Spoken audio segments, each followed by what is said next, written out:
Živjo, and welcome back to my channel. And let's look at all the books that I read in March. And sadly, I only read 2 books, and those 2 books were extremely short. I'm not proud of it, and I'm so done with all these content creators that are reviewing books. I know I'm doing basically the same, but I'm trying not to be so negative about books. We all feel different about books. You may find some cringe, some will find, well, it's not that bad, it's fine. Some will like certain characters, some will just hate them. Yeah, sometimes the stories can be a little bit lost, but not all books are all that bad, as I was subscribed to certain content creators and I realized that it really impacted me negative, which that happened around 3 years ago. I kind of distanced myself, but now it's even worse. Like, every review is just what I don't like about this book. It's never, okay, so the book is about this, I liked this in the book, and this is why I didn't exactly feel like it's a 3-star book, and this is why I felt it and all that. No, they just straight out don't like the book for bullshit reasons. And don't get me started on those, oh, I read this book so you don't have to. I'm sorry, the way you feel about the book doesn't mean I'm going to feel the same. So I rather read the book myself to see how I am going to feel about it. Will I love it or hate it? That would be my choice. So I don't click on those videos anymore. And yeah, the book creators is just too much negative talks about books. You can't tell me you read the entire book and there's nothing good about it. Not even one character. Like, really? And skipping through certain, for example, look, I get it. You kind of read certain genre books all the time and you want to switch things up, which is totally cool. Just if the book doesn't hit it for you, that's just because that genre doesn't work for you, and that is fine. You tried it, so it's not your thing. We can't go just talk shit about it now. And I don't know, maybe I just found those type of content creators. Maybe you know some of them that are really good. But yeah, I'm not clicking anymore on anything with book related. I'm done. I think I only have 2 they're still subscribed to, because they're still great. They give great review. They talk exactly what I want to know, a little bit what the book is about, how they feel, the good and the bad, and not just constant bad negative things. So yeah, that's my little rant. And I don't know, how do you feel about those videos where it says, oh, I read this book so you don't have to? Does that, like, oh, I'm going to watch it to see if the book is worth or not? But at the same time, that's how they feel. Maybe you won't feel like that about the book if you read it, because we're not the same. We don't see things the same. So yeah, I'm totally done. I hate that completely ruined my reading. 2026 is so bad with my reading. I usually read 4 to 5 books a month. Now I'll barely get to 2 books. I'm done with social media and book content creators. So that's my little rant. There we go.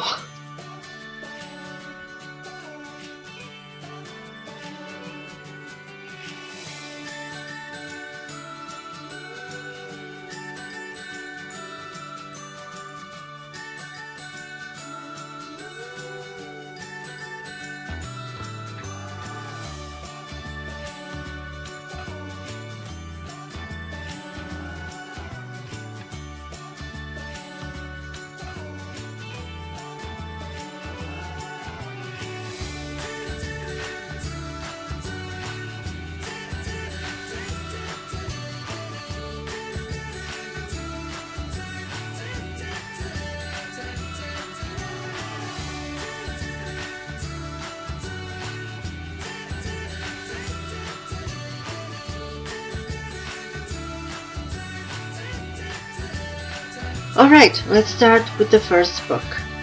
This one was short, only 143 pages. It's called Vegan by Erin Lee. It's horror fiction thriller, and it didn't exactly hit. I did enjoy it a little bit, but not completely. So the book is about like this. The woman and the wife, the wife and the husband are like farmers, but they don't kill animals, and they are really financially not doing so good. And for the wife had this awakening to be vegan, and she included her entire family in it.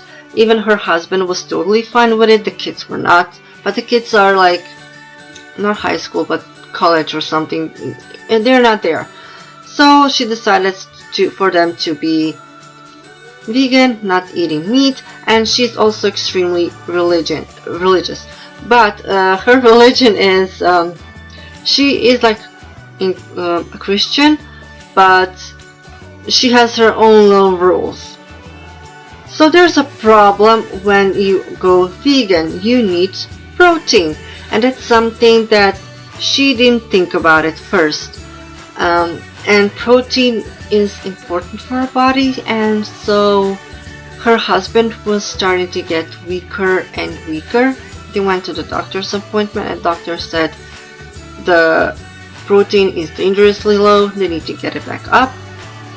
So the wife thought, you know what, my husband needs meat, he needs protein, I'm going to give that to him until the protein is fine, and then we're going to go back to being vegan, and she's going to like look for things that will improve his protein in vegan way.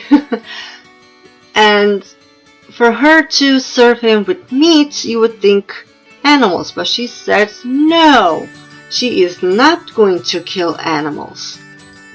I think you get the idea where the meat will be coming from. And I guess something that the wife was thinking is, if she feeds her husband this meat, is he going to be okay? And that's all I'm going to say. I think the book was, because it was so short, it didn't not exactly explain much. A lot was happening there, but it feels like there's a hole. It went by so fast. I don't know, maybe it is because it's a short book. But yeah, the wife is crazy.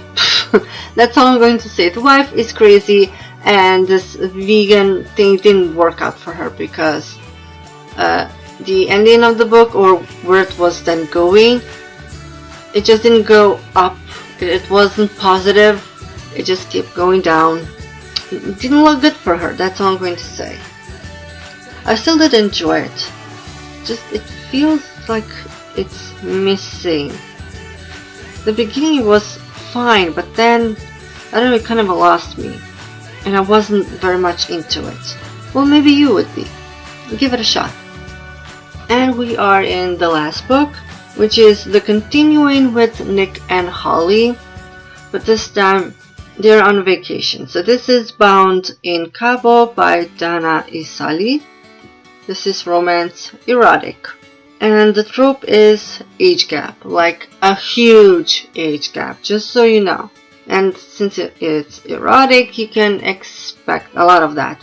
Specifically in this one, it's a lot. It keeps going. Like, you just open the book and you start reading, and it's bam, straight to first thing.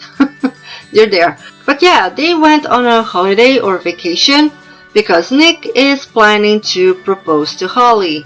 He really wants to marry her, even though he's way older. But I mean, when you read certain romance books, it's just the communication is absolute shite. And here, I love their communication. It's always, I want you to be comfortable to talk to me. You can tell me anything. Nick is not forcing Holly into nothing. Specifically when they talked about if she would ever want to have kids. and he's not forcing her. He's giving her a choice. If you want it, we're gonna do it. If you don't want it, I respect it, and that's it. Healthy communication. Love that. You don't see a lot of that in books. It's usually like dancing around and never just say what you feel. It's, what is it called, like miscommunication. I really hate that trope. So many things could have been resolved if they would just talk. But yeah, this is a book, it's a very spicy book. A lot of that is going on in here. This is the third one about Nick and Holly. The plan for him to ask her if she wants to be his wife. I really do like these characters, even though the age gap, I kind of forgot about the age gap. Once I started to read, I just forgot that how, I think like, what, 20 years, if not more. There's an age gap, but I like the characters. So yeah, that's that. So this book is actually the winner of this month. And this is it, guys. This is my March reading wrap up. I like my reading journal, how it came out. Here I added a little bit in this page because it was a little bit too empty, and I will write things down later. So thank you so much for watching, and I hope to see you in my next video. Ciao ciao.